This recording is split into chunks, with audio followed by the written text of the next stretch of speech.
Il est 19h50, bienvenue dans votre journal. Dans les titres de l'actualité de ce 12 janvier, première réunion de 2023 pour le Conseil national de sécurité, un conseil présidé par le chef de l'État, Alassane Ouattara. Les travaux de la côtière touchent bientôt à leur fin. Plus de 71% des ouvrages ont été réalisés. Et puis en fin de journal, on se mettra dans la peau d'un caïd. L'avant-première du film d'Owell Brown qui sort ce vendredi s'est tenue hier. Mesdames et messieurs, bonsoir. Première réunion de l'année 2023 pour le Conseil national de sécurité. Une rencontre présidée par le président de la République Alassane Ouattara ce jeudi. Le Conseil national de sécurité a examiné la situation sécuritaire générale du pays et fait le point sur l'évolution de la pandémie de Covid-19 en Côte d'Ivoire. Pierre Dipomela. 2 points à l'ordre du jour de ce premier Conseil national de sécurité présidé par le président Alassane Ouattara. La situation sécuritaire générale et l'évolution de la Covid-19. Sur le premier point, le CNS a noté avec satisfaction l'amélioration de l'indice de sécurité en Côte d'Ivoire, passé de 3,6 en 2012 à 1,39 en 2022. Ce bilan satisfaisant traduit l'efficacité des nombreuses opérations de sécurisation régulièrement menées sur l'ensemble du territoire national et le grand professionnalisme des forces de défense et de sécurité. À ce titre, le Conseil national de sécurité se félicite des excellents résultats obtenus dans le cadre du projet de resocialisation des enfants en conflit avec la loi. Ce projet a permis de réduire de façon significative le nombre d'agressions commises par ces enfants, notamment dans le district d'Abidjan. Cependant, le CNS a déploré une hausse des accidents de la circulation, dont la moyenne journalière est passée de 12 en 2012 à 46 en 2022. Au titre de l'évolution de la maladie à coronavirus en 2019, le Conseil a noté que la situation était largement sous contrôle, d'où la levée progressive des mesures de restriction. Le Conseil national de sécurité, se réjouissant des excellents résultats enregistrés dans la lutte contre la Covid-19 depuis 2020 dans notre pays, a décidé de la levée progressive des mesures et dispositions spéciales prévues dans le cadre de l'état d'urgence sanitaire. Le président de la République réitère ses félicitations au Premier ministre, chef du gouvernement, au ministre en charge de la Santé, ainsi qu'à tous les acteurs impliqués dans la lutte contre cette pandémie. Le Conseil national de sécurité n'a pas omis de saluer le leadership, les actions et le choix de la voie diplomatique du chef de l'État qui ont conduit à la libération des 49 militaires ivoiriens détenus au Mali. Les travaux de la côtière sont achevés à plus de 70%. C'est l'annonce faite par le ministre de l'Équipement et de l'Entretien routier en visite de chantier ce 12 janvier. Pour rappel, cette route relie Abidjan à San Pedro en passant par Dabou, Grand Laou et Sassandra, une voie qui se trouvait dans un état de délabrement avancé. Nadia Edja, Joseph Zécré. D'un linéaire de 353,5 km, la route de la côtière, allant du carrefour Jacquesville à la ville de Grand-Bérébi en passant par Dabou, Grand Laou, Fresco, Sassandra, San Pedro avec un prolongement jusqu'à Grand-Bérébi, est réalisée à 71% pour l'axe principal. Un taux jugé satisfaisant par le ministre de tutelle, qui a fait un point détaillé de l'état d'avancement des travaux. Du carrefour Jacquesville, Dabou, jusqu'au carrefour Grand Laou. Sur ce tronçon, nous avons une avancée globale autour de 50%. Les travaux avancent bien, mais bon, je pense qu'il reste les dernières couches à mettre. Ensuite, on part du carrefour Grand Laou jusqu'à Fresco. Là, sur près d'une trentaine de kilomètres, on n'a pas encore le goudron. Nous leur avons demandé donc d'accélérer un peu plus les choses. Maintenant, de Fresco jusqu'à Sassandra et allant sur San Pedro, là, les travaux avancent relativement bien. Il y a quelques défauts techniques que nous avons constatés et nous avons demandé à l'entreprise de pouvoir les corriger sur les derniers centimètres. Route prioritaire, la côtière est prévue pour être livrée en juin 2023, soit d'environ 6 mois, pour le plus grand bonheur des populations. Mais cette route-là, je pense qu'elle a déjà tout changé presque, parce qu'on se lève le matin à 5h du matin, à 9h on est à Abidjan. Et avant, tu vas à 5h du matin, tu arrives à Abidjan à 17h. Donc tout a changé. Et même si tu avais des produits que tu vas livrer à Abidjan, mais il n'y a pas de camion, tu vas faire quoi? Ça pourrit. Mais aujourd'hui, maintenant, tu les mets en 2 secondes, tu es à Abidjan. C'est une bonne chose. Et puis surtout que ces 2 ports Le port d'Abidjan, le port de San Pedro. Mais si il y a maintenant cette côté-là, ça fait plaisir. Avant, il n'y a pas de côté, c'est difficile. Mais le cacao, au parti, c'est difficile. Les verres, le palmier. Or, vous voyez cette zone-ci, c'est la zone du café, cacao et verre partout. On a presque tout. Avant la visite du chantier de la côtière, le ministre a marqué une escale pour vérifier les travaux de la sortie ouest d'Abidjan, partant du carrefour Jesco à Yopougon au carrefour Jacquesville. Cette voie est achevée à 71%, malgré un ralentissement causé par le déplacement des réseaux. Ce problème va être réglé dans les meilleurs délais, selon le ministre de tutelle. L'ambassadeur de Turquie en Côte d'Ivoire a été reçu cet après-midi par le Premier ministre Patrick Hachi. Au programme de la rencontre, la coopération entre la Côte d'Ivoire et la Turquie. Salifia Lekwe, Fulgence Kissiedo. Le chef du gouvernement, Patrick Hachi, s'est entretenu avec l'ambassadeur de la Turquie en Côte d'Ivoire, Yonca Nguz Özkeri. Des échanges qui ont permis de faire un tour d'horizon sur la coopération entre les deux pays. Le président de la République, Alassane Ouattara, s'est rendu en Turquie et en 2016, c'était au tour du président Erdogan de venir en Côte d'Ivoire. Cela a marqué une nouvelle ère dans notre relation. Depuis lors, le niveau de relation a atteint un excellent niveau et nous travaillerons en sorte de pouvoir le maintenir et ces relations-là sont au beau fixe. Elles sont, pour ce qui concerne en tout cas les relations fraternelles entre la Côte d'Ivoire et la République de Turquie, ces relations-là avancent très rapidement. Du point de vue économique, de la santé, du niveau du sport, dans tous ces domaines-là, nos relations se développent également grandement. La Côte d'Ivoire est le premier partenaire économique de la Turquie en Afrique francophone subsaharienne et le troisième sur l'ensemble de l'Afrique subsaharienne. Face à la recrudescence des conflits de chefferie dans le Grand Abidjan, le gouvernement monte au créneau. Mercredi soir, le ministre de la Réconciliation et de la Cohésion nationale, Kouadio Konan-Bertin, a échangé avec les chefs traditionnels hatchans. Objectif, se donner les moyens pour instaurer un climat plus apaisé au cours de l'année 2023. Salifia Lekwe, Eric Kimou. Un climat apaisé dans le Grand Abidjan en 2023. Tel est l'objectif du gouvernement ivoirien. Le ministre de la Réconciliation et de la Cohésion nationale l'a fait savoir lors d'une rencontre de vérité avec les chefs hatchans réunis au sein d'un collectif. Nous devons faire en sorte que Abidjan soit un modèle, mais même pas un modèle, mais le modèle en tout. Modèle de développement, mais aussi modèle de paix, modèle de cohésion. Vous le savez comme moi, qu'il y a encore, hélas, quelques frissons dans quelques villages ébriés pour des raisons de crise de chefferie. Je pense qu'en tant que ministre de la Réconciliation, de la Cohésion, nous devrons nous sentir interpellés. Nous avons appelé les chefs parce que c'est eux qui sont sur le terrain. C'est eux qui connaissent leur village. C'est eux qui connaissent leurs parents et leur population.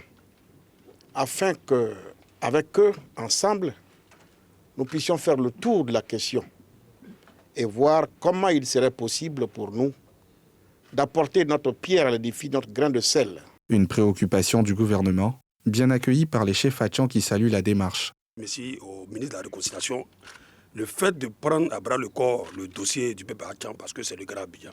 Si Abidjan, les villages d'Abidjan ont des difficultés, il y a des crises dans nos différents villages, en tout cas ça va créer un impact même sur Abidjan, même dans la politique. Donc cette rencontre, c'est une rencontre de très haut niveau, avec tous les chefs. Nous sommes arrivés, on a écouté. Nous, on recule, on va informer nos différentes populations.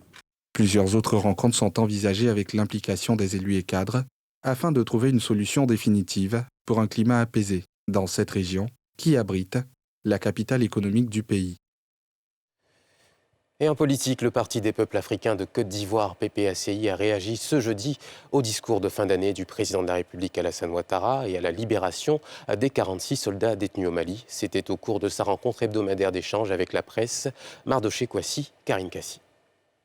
Cette rencontre d'échange avec la presse nationale et internationale a permis à Justin Katinan-Koné, porte-parole du PPACI, de revenir sur certains points abordés par le président de la République, Alassane Ouattara, dans son discours de fin d'année. Il a notamment évoqué les annonces relatives à l'année 2023, consacrées à la jeunesse, à la réduction des délais de paiement des factures des PME à 30 jours et au plafonnement des prix de certains produits. Des annonces irréalistes selon Justin Katinan-Koné, qui a par ailleurs salué la libération des soldats ivoiriens détenus au Mali et demandé des clarifications sur certains aspects de ce dossier. Nous nous réjouissons qu'il soit revenu, puisque de toute façon, le président Laurent Gbagbo lui-même, le 17 octobre dernier, dans le cadre des assises du premier anniversaire de notre parti, avait appelé solennellement les autorités maliennes de libérer ces prisonniers. Mais en même temps que nous réjouissons, nous interpellons sur le gouvernement. Nous estimons que le chef de l'État, chef suprême des armées, a le devoir d'expliquer aux Ivoiriens qu'est-ce qui s'est réellement passé. Parce qu'il parle d'erreurs administratives. Qui a commis ces erreurs? Quelles sont les sanctions que ces personnes qui ont été appliquées aux personnes qui ont commis ces erreurs? Nous demandons la même chose à l'ONU, parce que ces soldats étaient allés dans le centre, ce sont nos soldats qui étaient allés dans le cadre d'une mission de l'ONU. L'ONU doit des explications. Cette rencontre a également été l'occasion pour le parti de Gbagbo de se prononcer sur d'autres sujets brûlants de l'actualité politique de la Côte d'Ivoire, notamment la sortie de Charles Blé Goudé, président du COJEP, qui était face à la presse mercredi. La semaine dernière, une collision entre deux cars avait fait 14 morts et plusieurs blessés. Une enquête avait été commandée par le ministre des Transports pour connaître les circonstances exactes de ce drame. Des conclusions qui ont été rendues ce jeudi par le bureau d'enquête accident du ministère des Transports. Reportage de Thiemé Dandje et Bobby Filémon. Entrée de Yamoussoukro, théâtre du grave accident qui, jeudi dernier, a fait 14 morts et 73 blessés. Une semaine après, le rapport partiel du bureau enquête accident du ministère des Transports, désormais connu. Les circonstances du drame, relevées au terme des premières investigations, sont dévoilées. Le mini-car Ashok Leyland, immatriculé 7055, a été mis à la disposition d'une famille en deuil, qui donc l'a loué pour transporter la famille du défunt et les personnes dans le cadre d'un convoi funéraire. Ce car est sorti du convoi funéraire, a avancé sur Yamoussoukro. Parvenu à l'entrée de Yamoussoukro, donc sur l'autoroute A3, qui est constituée de 2 fois 3 voies, séparées par une ligne continue, le mini-car qui roulait au milieu, il s'est engagé à un moment donné dans une série de dépassements. Et après un double dépassement, se retrouve sur la voie du milieu, et bien entendu en face d'un car qui arrive, le car UTB. Et donc le choc est inévitable. Donc c'est celle-là, les circonstances de l'accident. Au titre des victimes décédées, le bureau enquête fait savoir que 3 étaient à bord de l'autobus de la compagnie UTB et 11 dans le mini-car de 40 places. Pour éviter un drame de cette envergure, la présidente sonne la mobilisation générale des usagers de la route. Il nous appartient à tous, à titre individuel comme au sein des entreprises, de développer une certaine culture de la sécurité, une certaine culture du respect des normes. Et ça, c'est notre responsabilité individuelle, notre responsabilité au sein des entreprises. Pour rappel, 9 des victimes décédées du convoi funèbre en partance pour Séguéla reposent depuis samedi dernier sur les terres de Gboovo et 2 villages voisins.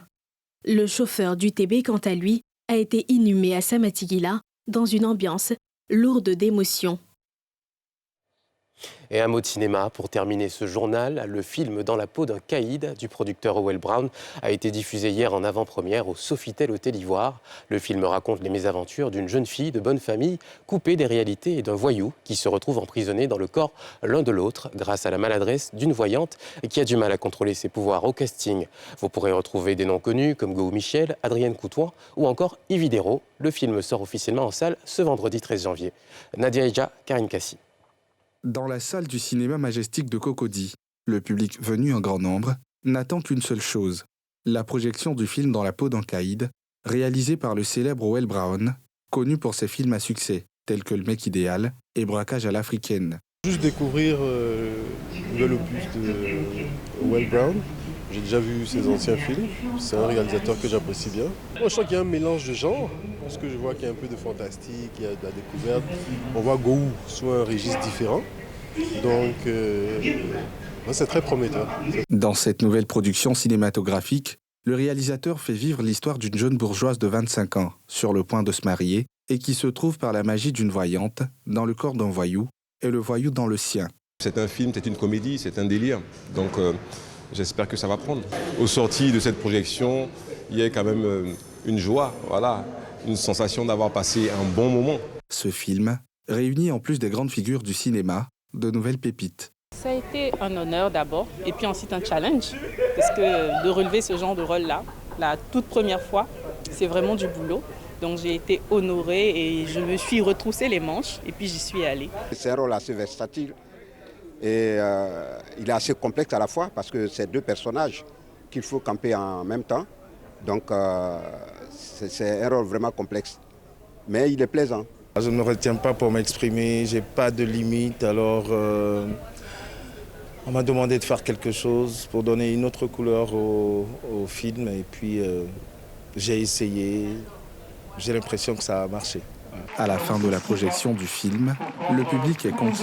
Le film qu'il lance actuellement contribue vraiment à une nouvelle culture du cinéma ivoirien. Et ça fait appel à de nouveaux talents. On pense pouvoir retrouver de nouveaux talents dans le cinéma, et c'est très porteur pour la jeune génération en tout cas. Bon film, avec des grands acteurs. Go Michel, qui a encore prouvé que c'est un talent, avec des acteurs que je n'avais pas encore vu, l'actrice principale, qui a étoffé de sa prestation. Souvent on dit on veut de nouveaux visages, mais si vous demandez à l'actrice principale, sûrement qu'il y a eu ce travail-là en amont. Il y a toujours eu un travail avant. C'est la Côte d'Ivoire, c'est l'Afrique, c'est le cinéma, c'est l'univers, c'est le monde entier qui en profitera.